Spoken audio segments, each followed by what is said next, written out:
It is a pleasure to have you all here today. I'm Molly Braverman, she, her. I am zooming in from Philadelphia, which sits on the traditional lands of the Lenape people. A few housekeeping things before we get started. Just to note, if you need closed captioning, it is available by moving your cursor up to the upper left-hand side of the screen and clicking on the Otter AI Live button. Also, all of my access needs are met here today. I've got my glasses on and I'm set to go. We encourage all of you to accommodate your own access needs. And if we can assist in any way, please reach out to me or Chrissy Dove in the chat, and we will be happy to assist.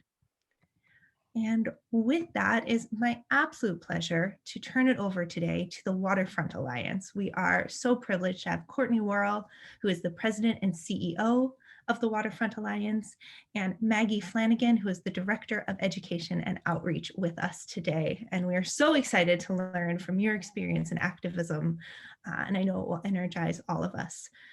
If you have questions throughout the presentation, please feel free to put them in the chat and we'll be able to get to them at the end. And so with that, I'm going to turn it over to you both and I will start sharing the screen. Great. Well, Molly, thank you so much for this opportunity, and thank you all for bearing with the technical problems, which were all on our side. So everybody's been very patient. We really appreciate that. So as Molly mentioned, I'm Courtney Warrell. I'm the president and CEO of the Waterfront Alliance. We are an organization in the New York, New Jersey region.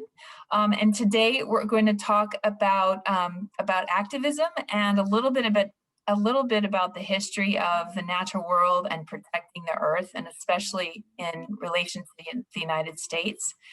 And so we'll also talk about how we've made huge improvements over the last 50 or 60 years, what that took and what that means for activism and your work and the things you might be interested in terms of making the world a better place and protecting the environment. So I'm really excited to do this presentation. This is one of my favorite messages to put out there about what's going on. So let's go to the next slide. I'll tell you a little bit about the Waterfront Alliance. So as I mentioned, we are based in New York and New Jersey, and New York City, the 5 boroughs in northern New Jersey, from about Sandy Hook, New Jersey, up to the New York State border. We were started by a historic preservation organization in New York City called the Municipal Art Society. We were started as a project, and it was such a compelling project, it turned into a nonprofit. And what we were looking at is the change from New York City from an industrial harbor to a post-industrial and world-class harbor, meeting many needs for many people.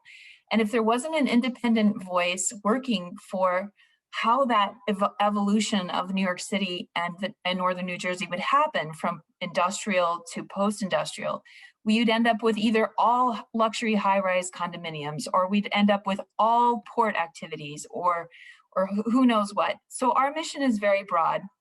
We're centered in environmental activism, but we also support the operations in the port, such as the Port Authority of New York, New Jersey, where most of the goods for the Northeast come through, for the supply chain for the Northeast. Part of the Midwestern supply chain also comes through the New York, New Jersey port.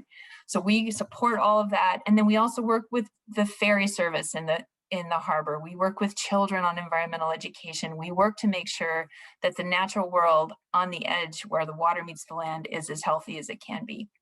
So that's a little bit about us. So let's go to the next slide. So today we're going to talk about New York Harbor, and this is the New York Harbor. So this picture kind of shows that New York City is actually a city of water. It is surrounded by water. There's only one borough of New York City that is not an island. Can anyone guess what that might be? It's the Bronx, but all others are an island or a part of an island. And then northern New Jersey has so much coastline and most of the port activities that allow for so many activities. So New York City is often thought of as it's the great cultural institution and cultural place of the United States. It's the economic and financial capital of the world. And yet the water plays a huge role in why it is the way it is, and why it is that we care about it in so many ways. So what I'm going to do is, what we're going to do today is talk a little bit about what the harbor has in it. So facts you may not know about the New York, New Jersey harbor. And then I'll pass that off to my colleague, Maggie Flanagan, who does all of our outreach and education. And she'll talk to you about what that's all about. And then she'll pass it back to me, and I'm going to talk about some of the environmental devastation that happened over the last 200 years in the harbor and how we came back from that and what that means for the future. So with that, I will pass it off to Maggie.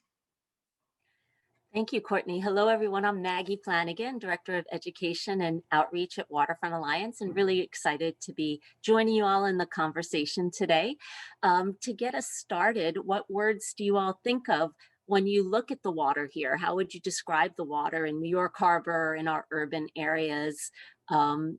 Is this, I don't know if any of the folks of our hosts want to share some thoughts or folks want to chat it, but we'd love to hear your thoughts about what you think about the water. I love the water. I mean, I live on the Upper West Side. I live off of Riverside Park. I spend a lot of time going along the Hudson River.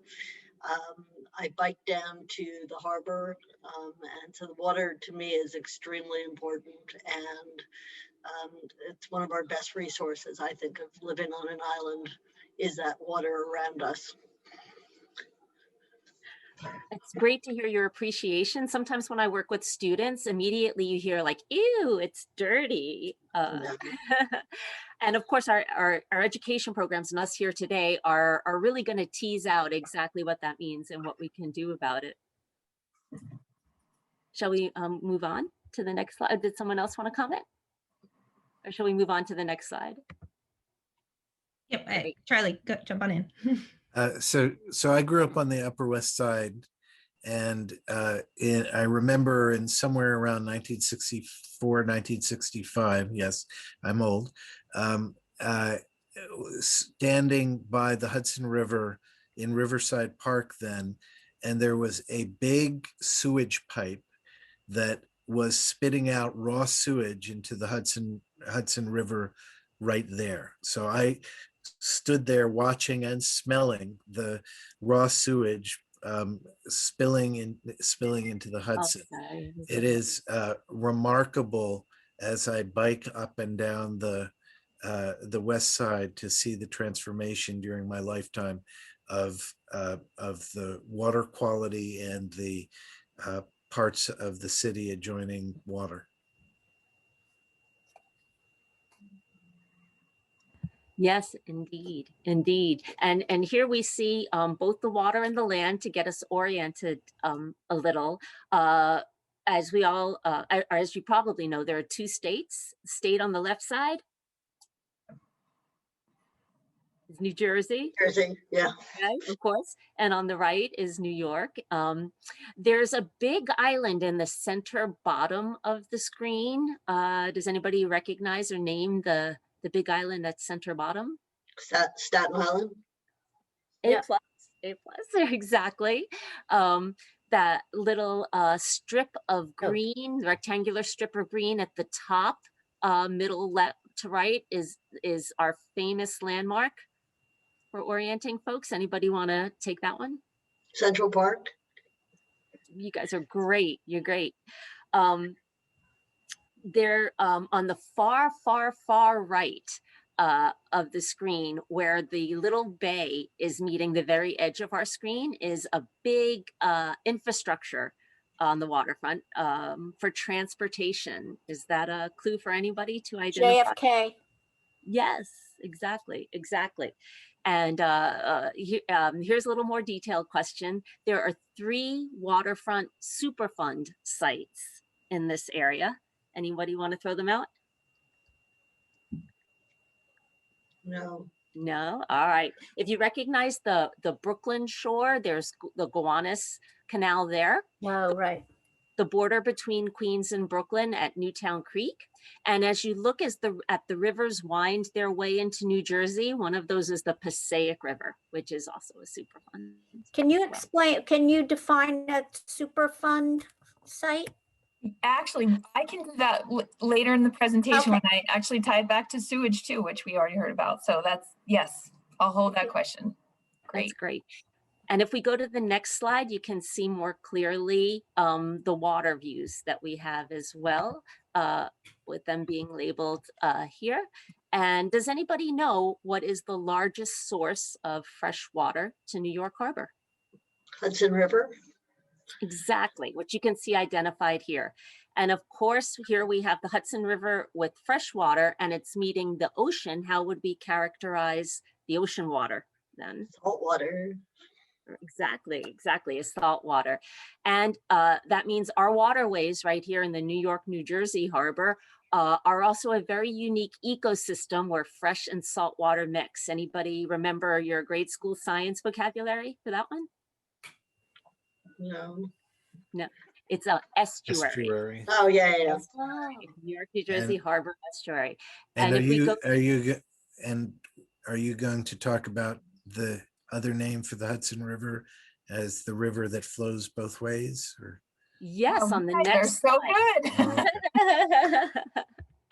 So we could go to the next slide because indeed it is the Hudson River. And here's where we were going to pose that exact same question. Thank you guys. Also acknowledging that this was part of the Lenape Nation.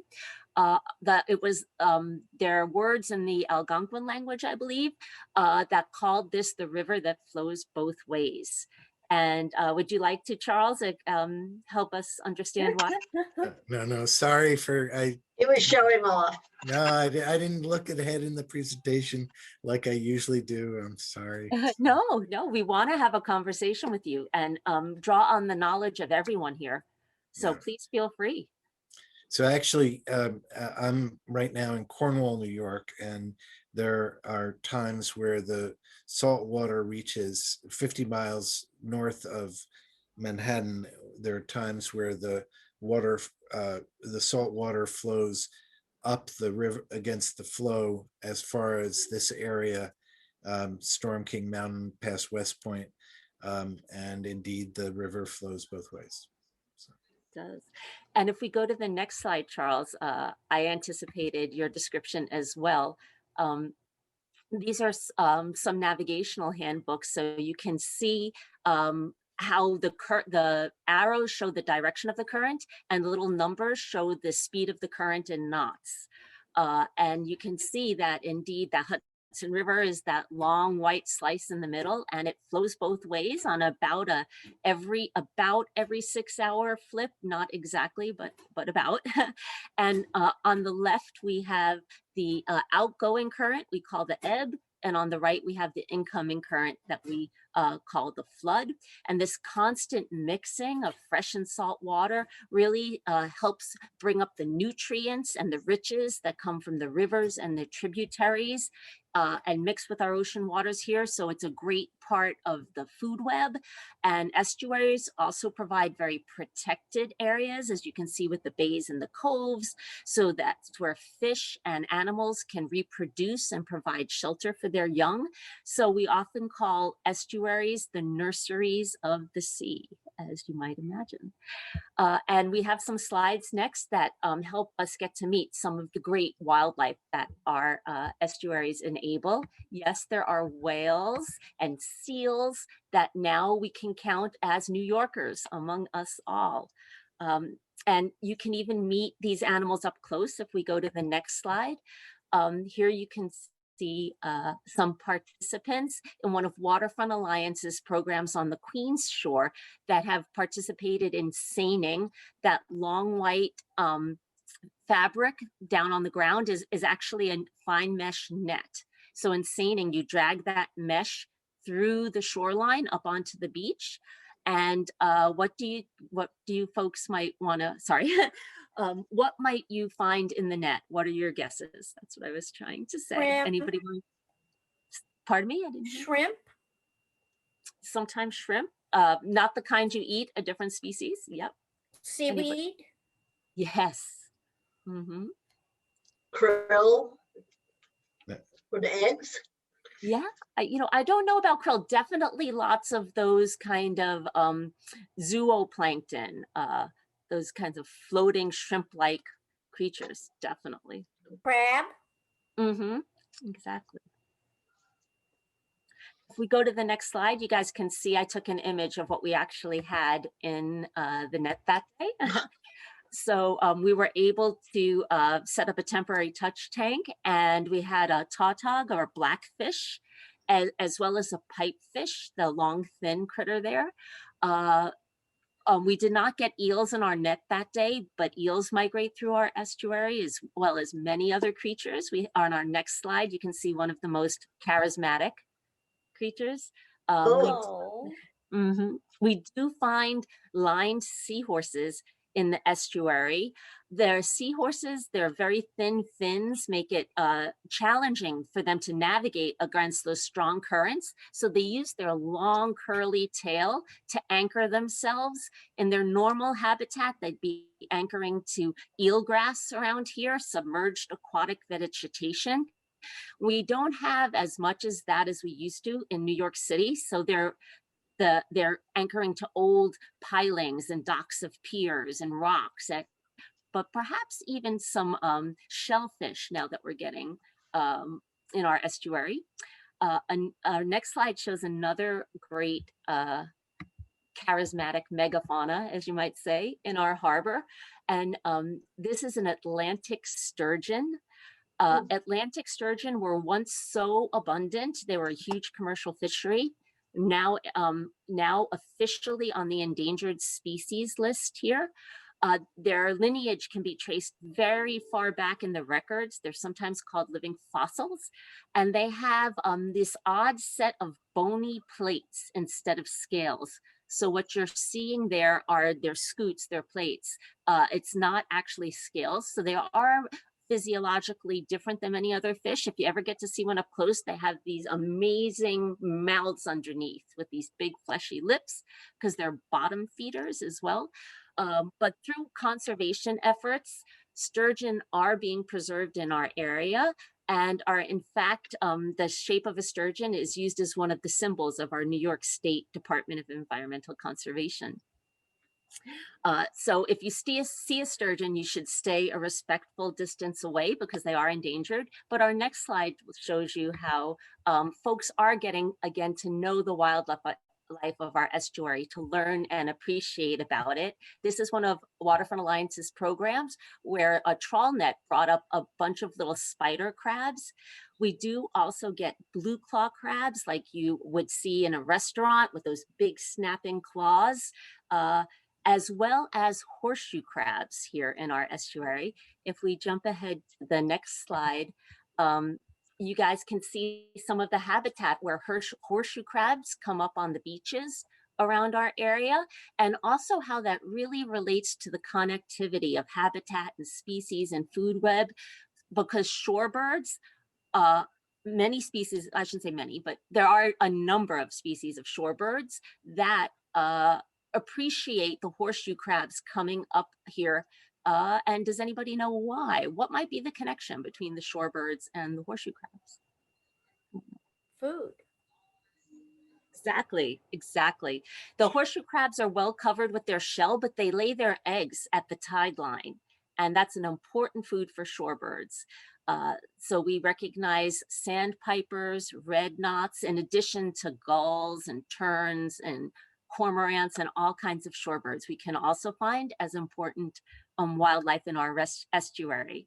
Waterfront Alliance, in addition to doing public programming that highlights these resources, we also have a program called WEDGE, for Waterfront Edge Design Guidelines, which incorporates ecology into waterfront developments and waterfront buildings. So if we jump ahead to the next slide, you can see one of our WEDGE certified projects in Queens, Hunters Point South. And what do you all see here that helps promote wildlife and ecology in the harbor? A swamp. Exactly, a wetland is Wetland. very important.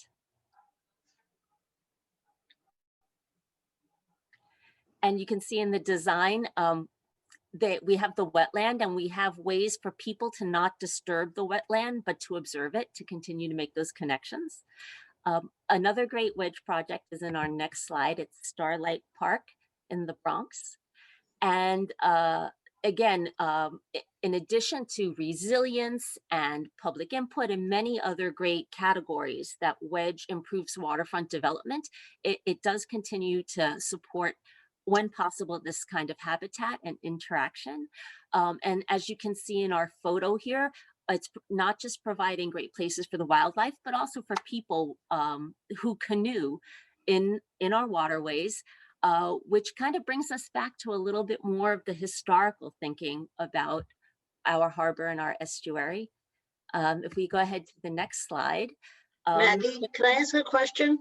Do you guys work with NYRP, who's been doing those shoreline? They've been doing stuff with estuaries and along the Hudson River and the top of the East River. Are you guys working with them, or is that separate? We're separate organizations, but we all come together around our shared missions. So Waterfront Alliance, some of our education programs have taken place at NYRP steward sites. And we invite them to participate in our advocacy for resilience and things like that. So we definitely work together. Sure, no, thank you. And any other good ideas for connections, please shout them out. But as you know, there were people canoeing in the estuary when the colonizers came back in the day. And our heritage for these waterways also comes with a responsibility. Among the many ills and injustices that was brought to these shores were the sheer number of people, the growth in population. This brought products of science and technology that led to an industrial economy that definitely benefited the people residents of this area. But the combination of people, chemicals, and industry damaged the water, the shorelines, and the land. So our next slide shows another wildlife that folks were able to take advantage of here that was damaged that way, which are oysters. And you folks are really educated, so you probably have already heard of Billion Oyster Project already, another partner not-for-profit that focuses in particularly on oyster restoration. Oysters were so abundant in New York Harbor back in the day that they were considered a poor people's food, as well as something that people at other classes enjoyed. And problems, of course, that they encountered included overfishing, just taking more oysters than could reproduce, their habitat loss as we built up our shorelines, and a critical final blow to the wealth of the oyster reefs of our neighborhood came from a more organic source of human pollution in the estuary that Courtney will describe for you all on our next slide as well. So thank you, Maggie. So someone already mentioned sewage. So we're going to skip some of the history of some more. There's a lot more history in terms of what started to go wrong after the Europeans came here. But what Maggie mentioned before was the sheer number of people and what that meant for the sewage that was going into the harbor. So this is a picture of a modern wastewater treatment plant, or one part of a larger plant. But the water that you see here is sewage. So before, for over 100 years, this sewage would be dumped into the harbor without any treatment. And that was the way it was, in fact, across the country. So rivers, streams, harbors, the New York Harbor, the Hudson River, by the time we got to the 60s and 70s with the increases in population, these were choked with sewage. You could smell it, and if you swam in the water, I have heard people say you could find toilet paper floating. It was so untreated. So sewage was something that was just a major, major impact and blow. And we're going to talk a little bit more about some other major impacts. So as I mentioned, New York became an industrial, and Maggie mentioned as well, became an industrial center, as did so much of the United States. So one of the legacies of that was that there were no laws or regulations that dictated where industrial waste could go. So companies could dump chemicals and waste anywhere, literally, as long as their neighbors weren't upset, and that would be dumped without treatment. So here's an old picture that shows a truck dumping something on the edge of the New York harbor, and this was not illegal at that time. This picture, I think, was taken in the 40s, and there were decades of this happening. And then by the time we get to the 70s, the amount of chemicals, with a huge increase in population and the growth of the economy and also advances in chemical manufacturing, meant that we had chemicals in all parts of the harbor and all parts of the United States in concentrations. And so Superfund sites, going back to the question about Superfund sites, those are usually the sites where so much dumping occurred that the treatment of that site to get rid of the chemicals requires so many millions of dollars that substantial amounts of public funding has to go into fixing those sites and making them usable and making sure that they don't pollute other areas, that they are called Superfund sites. And that's where the federal government, the state, and the local government will work together on solutions, and also holding companies that were responsible accountable in some level. So that's the basics on Superfund sites. But what I want to say about the New York Harbor is that one of the legacies of this was that the really persistent chemicals eventually made their way into the sediments and the bottom of the harbor and started to affect lots of animals.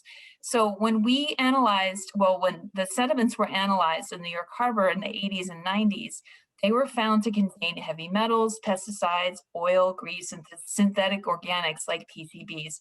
It was just further evidence of how much damage had taken place, and it resulted in much of the declines in species. Next slide. The other bad thing that happened was just the filling of wetlands and the leaving of things, the dumping of things, including this Volkswagen Beetle in Jamaica Bay near JFK.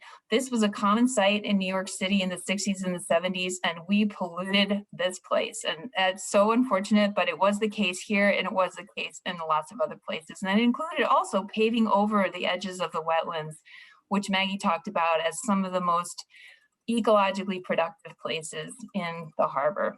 If we go to the next slide, I want to start to talk about the history and the story of activism with this slide, because this is really, this picture is symbolic, especially when it comes to what we were reaching in terms of a limit as a country in the 70s, in terms of the environmental damage that we were facing. So does anybody happen to know what this is a picture of before I start to describe it?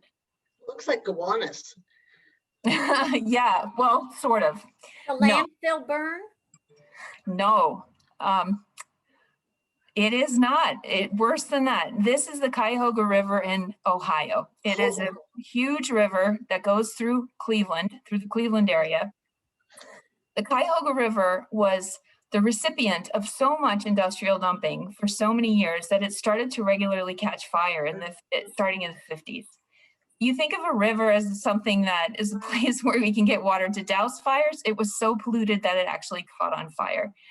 So it was happening over and over again. And what happened was in 1969, on June 22nd, there was another fire on the river, but it was seen nationally for the first time. And one of the reasons for that is that was a time of race riots and national protests against the Vietnam War. And there happened to be a lot of national reporters in Cleveland at the time. And when they saw this is when the Cuyahoga River became national news. And this, among many, many other ills that people were starting to see, led to the uprising of people across the United States and the activism that eventually led to some huge improvements. And in fact, the Cuyahoga River fire here in 1969 in many ways is credited with the passage of the Clean Water Act. But there was a lot that went from this fire to the Clean Water Act, and we'll go over a little bit of all of that. But Clean Water Act is one of the most important pieces of legislation ever passed by the US Congress and signed into law. It cleaned up our water. It is responsible for cleaning up the New York Harbor and many, many other places. And it is also a driver of economic activity, because when you have clean water, you have people and places, and in fact, industry and in development that wants to be there because the water is clean. So, so this is just a story of this, I guess the rest of this presentation in a way is really a story of how we can get to this and this type of improvement that we've seen and some of the challenges that we have moving forward. So let's go to just do a time check here. So I'm going to speed up a little bit. Oh, and this slide is just another of the good news. The results of the Clean Water Act. This is the Bronx River. It was also a dumping place. And it is now a place where we can really enjoy everything, including kayaking, canoeing, and fishing. And new fish that were historically in the Bronx River are back. And that's to thank for so many things. All right, let's go to the next slide. So we start to say enough is enough and good things can happen. So what are the actions that we would take when we start to say enough is enough? So there's protesting, there's marching, there's holding iconic events like the First Earth Day, there's making noise to elected officials. We can do that by trying to meet with them, writing letters, writing opinion pieces, sending opinion pieces to local papers and national papers. The list is very, very long of how to show up and be active. This is a picture of the climate march in 2014 in New York City. And this is where people gathered during the march at Columbus Circle. And they're raising their signs saying that climate change has to be a priority and we need a national and global solution. If we go to the next slide, what I want to say before we talk about some of the solutions is that we've covered a lot of the good news in this story today with you, from the bad to the good and how we made improvements. I have to say, though, that climate change is the next greatest challenge that we face right now. It really is the trump card of all environmental ills. It will potentially take over all the improvements that we've made if we don't drastically reduce greenhouse gas emissions in the next 10 years. And I think a lot of you know that already. So this is just a slide actually from 2008. If it were an updated slide, you'd see the graph on the left showing the increase in temperature rising and rising. And it just shows that we have a big amount of work to do. So what can you do as an activist? The number one thing you can do is remember that every little bit counts. So feeling like your small bit of difference makes a difference is really important. My message is that everything you do, big or small, can help. So what do I mean when I say that? Well, if you think of the massive change that led to the creation of the Environmental Protection Agency in the 70s or the passage of the Clean Water Act, that's massive change that may make you feel overwhelmed. But there are many things that you can do that are more effective or less effective. So the next slide will provide some statistics on what it is that makes a difference. But before we jump into some of these specifics about what makes a difference, let me just ask if anybody has any questions about activism or climate change or where we're at or anything related to the New York Harbor before we move forward to talk about activism. Okay, so what we're going to do then is talk about research that has been done on what is most effective for activism.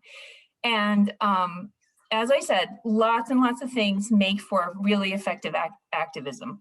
But what this slide is going to tell us about is what you can do that maybe isn't as big as starting a nonprofit or marching or trying to meet with your elected official every day to complain or something like that. So all these big actions that people can take are really important, but the smaller actions really, really make a difference as well.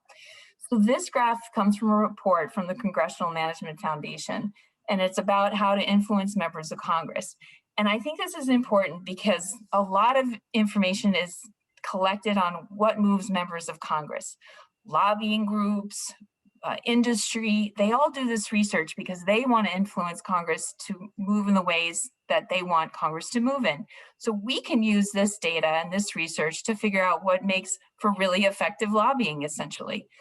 So I believe we can extrapolate any of this information about what works with Congress to most levels of government.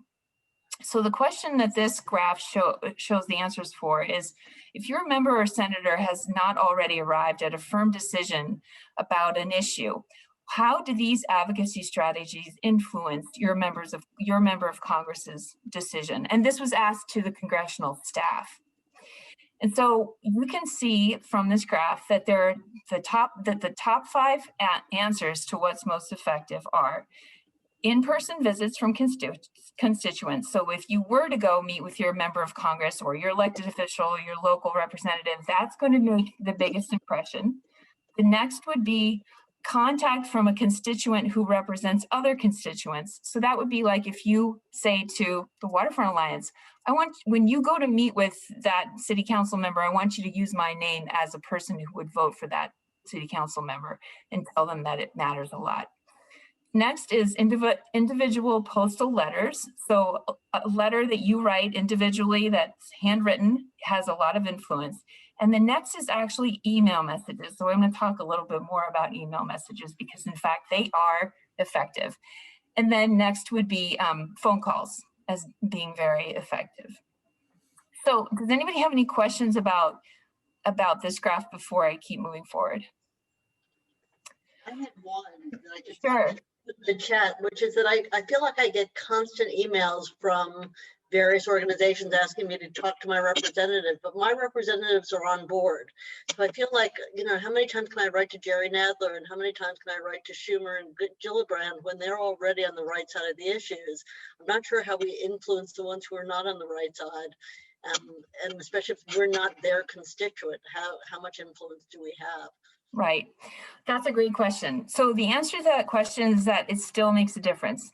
It especially makes a difference with Senator Schumer. And for those of you who may not know, or you probably do know, he's the Senate Majority Leader right now. And he's always been, and for many, many years, one of the most influential senators in the Senate. So if he's hearing from a lot of constituents in New York that they really care about an issue he's already on board with, he's going to make that more of a priority. If that issue could catapult past another issue that's also getting a lot of attention for one reason or another. So it still makes a big difference. Obviously, getting a massive number of people in districts where the senator hasn't decided, or it's a potentially, anti-environmental senator for some reason, that would be the best. So the only other recommendation I can have in this case is that if you know people who live in purple districts or, and live in a place where their voice might make a big difference in moving something forward, make sure to just forward the email to them and encourage them to sign on or share it on your social media. Okay, thanks. So, and then one of the questions that we get a whole lot about electronic email from organizations that are trying to get you to sign the letter to your representative is, they really make a difference. And why would my elected official be happy to just get that form letter that I just put my name on and they get the same form letter from thousands of people? Big deal. That doesn't mean I care that much. What the research has shown is that if you personalize the first sentence of that form email that you get from an organization, that makes a difference. So if you even personalize just the salutation, or you say, I really care about this a lot, and I agree with everything that's said below in this email, that research has shown has made a difference. And in fact, that's backed up in this research, which shows that it's individualized emails. So it's individual emails that make a difference. So you can individualize in a very simple way those form letters, and it makes a difference. There are plenty of examples of how this has made a difference, and I can tell you guys more about that. So let's move on to the next slide. So we get the question, am I doing enough? A lot. And I want to say you are, if you are active politically. In fact, I have said in the past, and some people might disagree with me, that when it comes to climate change, your personal lifestyle choices are important. So driving less, eating less meat, all of that. But the most important thing we can do is change the system and work towards a decarbonized future. And that's going to come through legislation. So if it takes you more time to, for example, make sure that you're not driving an SUV somewhere and it's easier, or you want to make sure you're not going to drive an SUV somewhere and it's just easier to take the SUV. You know what? Just go back home and write a letter to your senator, because that's going to make in the aggregate, I believe that makes a bigger difference because we have to move towards legislation that'll make it so that it's easier for you to buy that electric SUV, for example. So I just want to make that point because I think we emphasize a lot personal lifestyle choices in the climate change fight, and I think it really has much more to do with activism. So click on that button, every little bit counts, and sign up for those email alerts. So if we go to the next slide, and we're really going late here. You can get alerts from organizations like the Waterfront Alliance, and we're working for systemic change. And if you go to the next slide, one of the things that we work on is the Rise to Resilience campaign. And this is where for climate change, we are working to make sure that legislation in New York and New Jersey protects New Yorkers and New Jerseyans from the effects of climate change. You can join you can go to the website to join the campaign, and I can put the link for joining in the chat, or visit our website. And then that's it. If you go to the next slide, that rounds it up. So I'm so sorry we went late, everybody. So if you have any other questions, please make sure to let me know. We can open it up right now for any kind of Q&A or any reflections, or do not agree with me. Not everything I said, everyone agrees with. So, and the link I just put in the chat is for signing up for the Rise to Resilience Coalition. The thing that you said about changing the first line, I think is really helpful. I sign up for these alerts all the time. I write them all the time. I always change something in it, but I've never changed the first line. So that's a good thing to know. I've never made that change. I often make changes inside saying, well, as their constituent, they should listen to me, but it's so buried that I never have the sense that it makes any difference whatsoever. So that's a great hint to change the first sentence. Great. Yeah. So I'm like Charlie, I've been in the city since the changeover in the waters and watched the revitalization of the rivers, which has been extraordinary to me to be able to do that. I even went, a woman I work with, we do a retreat, and we went kayaking down in the Soho area, in the Hudson River. So that was extraordinary, because 10 years before that, there would be no way that I would have been able or even chosen to do that. But so my question is that how has the last 4 years endangered any of that? Is it still coming? Is it still progressing? Has it retreated? Any of the above? Our environmental progress? Yeah. Yeah. Well, we're really lucky. If you're a New York State or New Jersey resident, you are a resident of 2 states that are really ahead of the curve and have some of the strongest environmental laws in the country. So when it comes to most water related regulations, they are regulated by the states. So we're in good shape. What's happened over the last 4 years is more about the changes to federal law that affect air related policy. And so one example of that is the Mercury Rule. So the Trump administration substantially reduced the requirements for how much mercury should be or can be released into the atmosphere from industrial productions. And and it takes a long time to get that back to where it needed to be. That was a rule that was in the works for 10 years or more, and he just wiped it away. So yes, there's a lot of work that has to be done.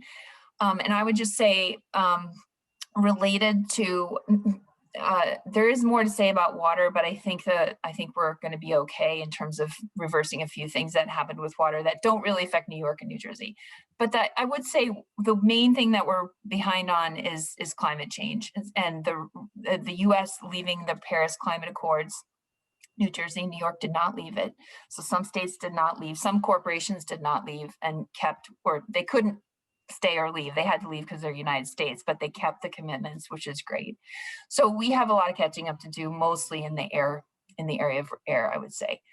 I can talk a lot more about that, but I'll keep it at that. Thank you. I wanted to just comment and say how much I appreciate your talk about how all of our actions add up. That's one of our main principles here at the BGA as theater artists and theater makers, is that, you know, our actions, big and small, all add up to the fix, you know, or to start to ameliorate the challenges in front of us. So thank you for bringing that up. I want to just, you know, call in Bailey or Christina, Carlotta, if you have any questions or reactions. I did have a question. So to me, it's a little strange that you're showing people not to disturb wildlife by disturbing wildlife, and catching them in their nets and causing them unnecessary stress. Do you find that's like an effective tool for education? Because for me, it just seems like we're showing that it's okay to do that. Sure. The sampling is regulated by New York State DEC. It may not, they were on the edges of the photo, I think there, but the at that program, we partnered with scientists from one of the universities on Long Island. I'm sorry, the name escapes me right now. As well as on the other boat programs. So you get a permit from New York State DEC, which instructs you on how to safely handle any samples that you bring up for education, and requires that you return them healthy in the same spot that they were sampled from. So typically the critters are in the tank at the most an hour. The tanks have aquarium battery powered bubblers and all that kind of stuff. And if we see a creature in distress in the touch tank, we're obligated to immediately release it back where we collected it from. So I hope those obligations help address some of the concerns you have, though it is a question that should be considered at every aspect of education and wildlife. Most definitely, which is why, as you saw in some of the, in the one wedge photo that we had, there was a raised platform for people to walk through the restored wetland. So they're not actually walking on the marsh grasses and things like that. So those are ways we do try to mitigate that balance. And it's a great point to always remember, most definitely. Do you know anything about, there had been a lot of reports in December about dead fish in the Hudson, especially in the Upper West Side and all along the shoreline there? Do you know anything about it? Because I haven't heard it recently, but we were having an awful lot of talk about it in December. I heard a presentation about it recently. New York State DEC was looking into it. They had numerous tissue samples. It had been reported enough at not just in New York waterfronts, also New Jersey, and they discovered up to Maine. There were reports of Menhaden die-offs is the species that was most recognized as dying off at that time. And the science takes a lot of time to tease apart. At this stage, evidence is not pointing to a lack of oxygen in the water, which is sometimes the reason. The processes that have to do with sewage and also with algae blooms can sometimes cause low oxygen, you know. They did find a presence of a bacteria that is normally occurring, but in high quantities can have a negative effect. Something like Vibrio is the name of the bacteria. And so they're investigating that as the next step. Is the Okay, thanks. Anyone else? Yeah.